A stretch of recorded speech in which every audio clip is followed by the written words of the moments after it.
Assalamualaikum, selamat datang buat teman-teman yang baru saja bergabung. Jangan lupa klik subscribe, agar kalian tidak ketinggalan informasi bansos dari channel ini. Buat teman-teman yang sudah subscribe dan like video ini, saya ucapkan terima kasih. Semoga kalian sehat selalu, dan dilancarkan rezekinya. Amin ya robbal alamin. Jadi Bapak Ibu sekalian, sasaran Kementerian Sosial setelah kami ekstrak, kami kelompokkan kembali yang selama ini ada 26 sasaran itu, ini Pak Kadinsos, sekarang kita jadikan menjadi 12, PAS. PAS itu pemerlu atensi sosial. Lalu bagaimana mekanisme kerja kita? Ini mumpung kumpul para Kadinsos dan juga pekerja-pekerja sosial, ada para pendamping segala macam. Mari kita ikuti proses bisnis yang telah kami buat. Pertama, ini pesan Presiden kepada kami, bekerjalah dengan menggunakan data yang akurat.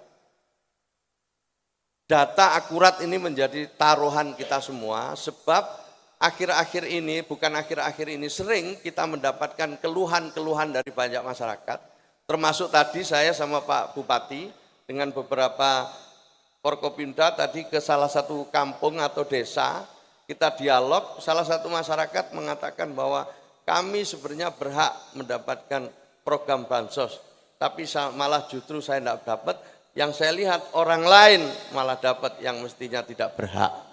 Kenapa hal ini terjadi? Itu pertanyaan-pertanyaan itu sering, dan sampai kepada siapapun. Mereka yang berhak tidak dapat, mereka yang tidak berhak malah dapat. Maka itu Presiden pesan, bekerjalah dengan data yang akurat, dan dengan data yang akurat itu, pekerjaan kita akan lebih efektif dan akan terukur. Perlu saya laporkan kepada Bapak Gubernur, juga anggota DPR yang saya hormati, hari-hari ini data sedang diproses, sedang dikonsolidasikan ulang atas arahan Presiden. Sedang kita olah, dan yang diberi mandat untuk mengolah itu adalah BPS. Nanti tidak ada lagi DTKS, tidak ada lagi. DTKS sudah dilebur menjadi satu, namanya data tunggal sosial ekonomi. Jadi nanti akan melebur sudah.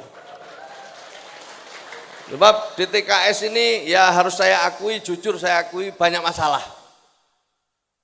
Karena itulah maka arahan Presiden jelas ini dikonsolidasikan. Nah, nanti kalau ada KPM yang tidak dapat, karena setelah diterapkan kriteria yang baru ini, mohon dimaklumi dan mohon ditenangkan oleh para pendamping.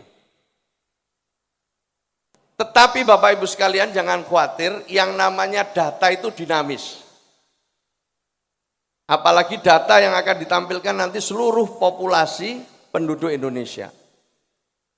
Karena dinamis, tiap hari pasti ada yang wafat, ada yang meninggal, ada yang pindah rumah, ada yang naik kelas, itu akan sangat dinamis. Maka itu kita siapkan protokol updating data. Tetap kita beri kesempatan untuk updating Pak Gubernur lewat apa? Lewat jalur resmi, mulai dari kelurahan atau desa, naik ke Dinsos, seterusnya. Maka saya titip kepada para lurah, para kepala desa, dan juga kepala dinas sosial menyajikan data yang akurat kepada bupati, wali kota, atau kepada gubernur. Jalur ini harus digunakan dengan baik. Para pendamping saya minta untuk ikut mengawal dalam proses updating ini. Sementara dari sisi lain, itu tadi jalur resmi, jalur yang lain juga kita beri Pak Gubernur. Lewat apa? Lewat cek bansos. Jadi siapapun, terutama para pendamping, manfaatkan cek bansos ini. Sebab di aplikasi cek bansos ini ada usul sanggah.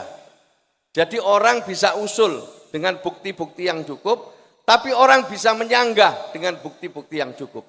Sehingga nanti ketika ada yang melihat KPM yang tidak layak, itu tolong dilaporkan lewat sanggahan dengan foto atau bukti-bukti lain, sehingga kita bisa mengkoreksi. Dengan begitu ada keseimbangan antara jalur resmi dengan jalur yang membuka kesempatan kepada publik. Maka Pak Gubernur, saya titip pesan, ini bisa dimanfaatkan, sebab selama ini sudah ada yang memanfaatkan, tapi lebih banyak usulnya daripada sanggahnya. Padahal yang kita inginkan itu adalah sanggahnya. Lek usul semua orang bisa usul, bahkan umumnya mengaku miskin. Tapi yang penting ini sanggahnya, ini yang kita butuhkan adalah sanggahnya. Bahwa ada data yang disanggah oleh masyarakat. Itu yang kita butuhkan. Maka ingat-ingat para pendamping semua, cek bansos untuk terus dilihat, dipahami dan dimengerti dengan baik. Begitu Pak Gubernur. Nah, data inilah dulu yang kita utamakan, Bapak Ibu sekalian. Setelah itu baru ada intervensi. Setelah datanya jelas, profil dari warga yang disebut miskin ekstrim, miskin atau rentan, baru kemudian diintervensi. Baru kemudian disusul dengan program. Apa program? Program yang pertama ini yang menjadi selama ini program andalannya Kementerian Sosial, yaitu Social Protection. Ini perlindungan sosial. Bansos, lain-lain itu perlindungan sosial. Hanya untuk memenuhi kebutuhan-kebutuhan dasar masyarakat. Tidak untuk keperluan lain, karena PKH misalnya atau bansos itu adalah bantuan bersyarat. Bukan bantuan yang bisa digunakan untuk apapun. Saya kira ibu-ibu, bapak-bapak sudah paham semua. Bantuan untuk sembako, bantuan untuk ibu hamil.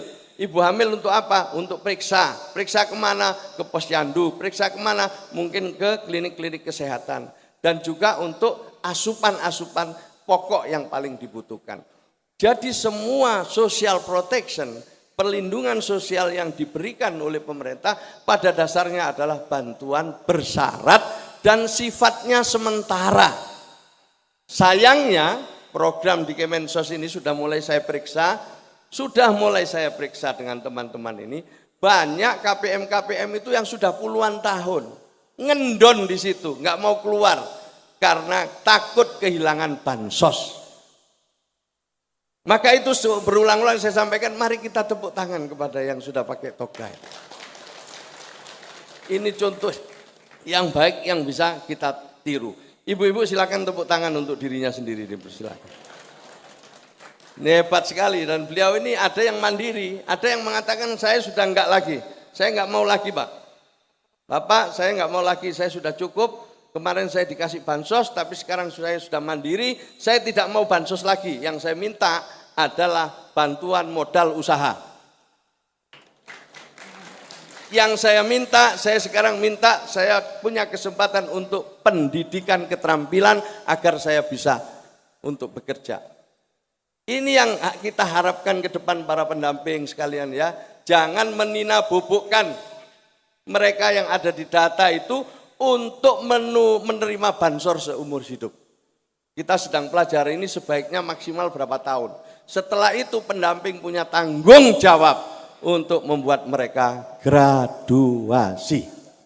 Angkat tangan yang namanya pendamping PKH, angkat tangan. Pendamping PKH angkat tangan. Ikuti kata-kata saya. Saya bertekad akan mempersiapkan sekurang-kurangnya 10 KPM.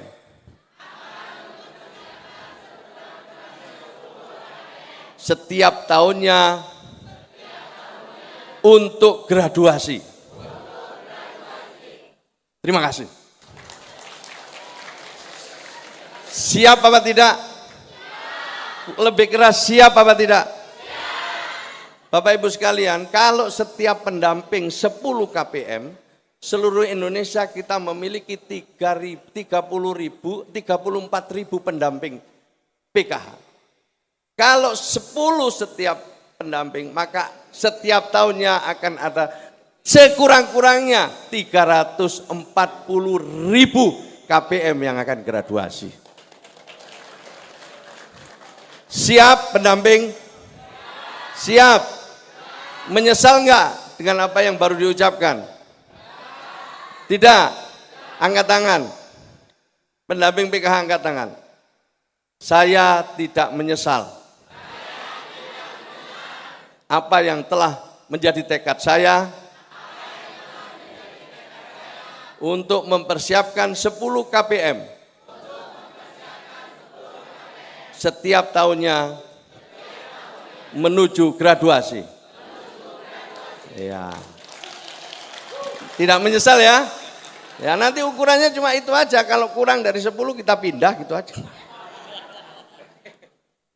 Pendamping angkat tangan lagi. Siap dipindah? Kalau kurang dari 10 siap dipindah? Nah udah cukup. Ada yang begini, nggak jadi.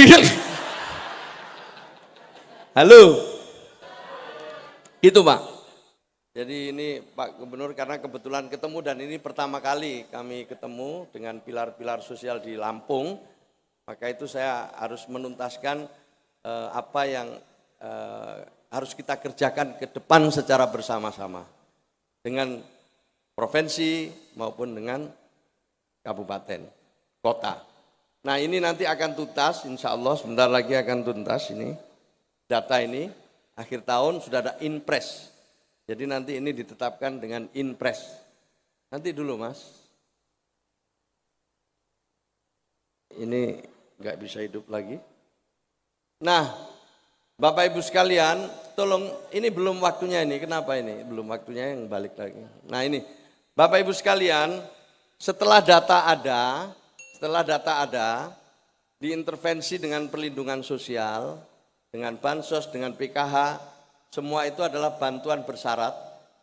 Untuk apa? Supaya mereka bisa memenuhi kebutuhan dasarnya, mengubah cara berpikirnya bahwa masa depan kita cerah kalau kita mau ikhtiar bersama-sama. Itu intinya di sini. Bagi yang sudah siap, langsung ke kanan Pak, langsung ke pemberdayaan. Langsung ke pemberdayaan. Mereka dibimbing, didampingi untuk tidak lagi manja dengan bansos, tapi mereka harus ikut program pemberdayaan. Bisa jadi tetap dengan Kementerian Sosial programnya, tapi bisa jadi dengan kementerian-kementerian yang lain. Jadi sudah ditangani oleh kementerian lain. Misalnya kalau UMKM ya harus ditangani oleh Kementerian UMKM pemberdayaannya.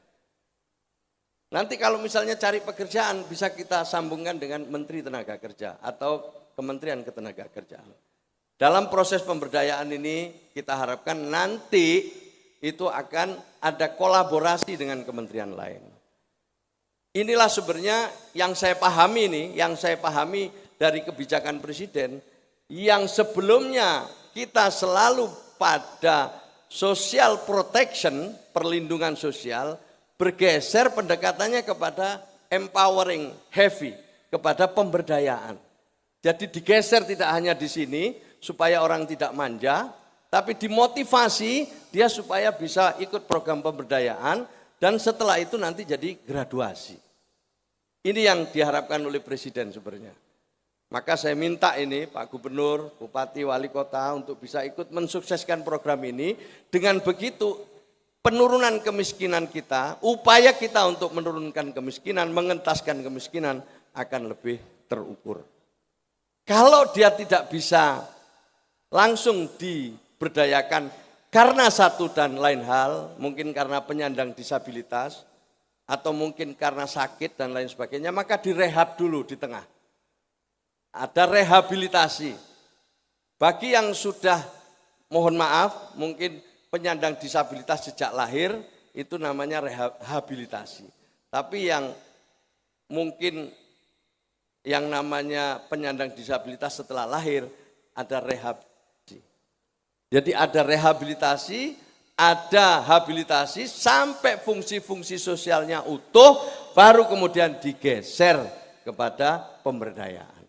Maka di sini ada Dirjen Rehabilitasi Sosial. Jadi ada Dirjen Perlindungan Sosial, ada Dirjen Pemberdayaan Sosial. Bagi yang perlu rehabilitasi dan habilitasi, ada Dirjen namanya Dirjen Rehabilitasi Sosial. Begitu kerja kita Pak. Jadi yang belum bisa langsung pemberdayaan langsung. Contoh yang paling konkret, ada suami, itu kan perannya sebagai kepala keluarga, fungsinya mencari nafkah. Ketika dia sakit, mohon maaf, stroke misalnya, maka fungsi sosialnya tidak utuh. Supaya dia diberdayakan, maka dia perlu direhab dulu, namanya rehabilitasi. Paham ya, jelas ya? Nah, para pendamping ya, jadi kita siapkan KPM untuk graduasi yang kira-kira graduasi itu bukan hanya meningkat secara ekonomi, namun juga disertai adanya perubahan pola pikir, mindset, dan perilaku yang baik. Biasanya orang kalau rezekinya tambah banyak itu pola pikirnya juga harus berubah. Kemudian juga ada pendampingan intensif, memaksimalkan pemanfaatan, memberikan jaringan ke lembaga pelatihan dan sejenisnya. Jadi pelatihan dan pembinaan. Kemudian juga ada aset transfer, memenuhi kebutuhan spesifik dan menjaga pengeluaran dengan tidak menjual aset. Jangan sekali-sekali gampang jual aset. Ibu bapak sekalian, bertahanlah sekuat tenaga untuk mempertahankan aset. Kemudian nanti bantuan non tunai, cash transfer, ini tetap akan dilakukan kepada mereka yang memang masih sangat membutuhkan. Misalnya begini, ada masa transisi. Tahun ini ibu bapak sudah kita persiapkan graduasi, tapi masih mendapatkan bansos. Tapi untuk tahun berikutnya siap-siap bansos tidak akan didapat untuk Bapak Ibu sekalian. Tapi Bapak Ibu sekalian tidak usah kecil hati karena akan dialihkan kepada program-program pemberdayaan. Tepuk tangan untuk. Nah, Bapak Ibu sekalian, itulah mungkin beberapa hal yang ingin saya sampaikan Pak Gubernur.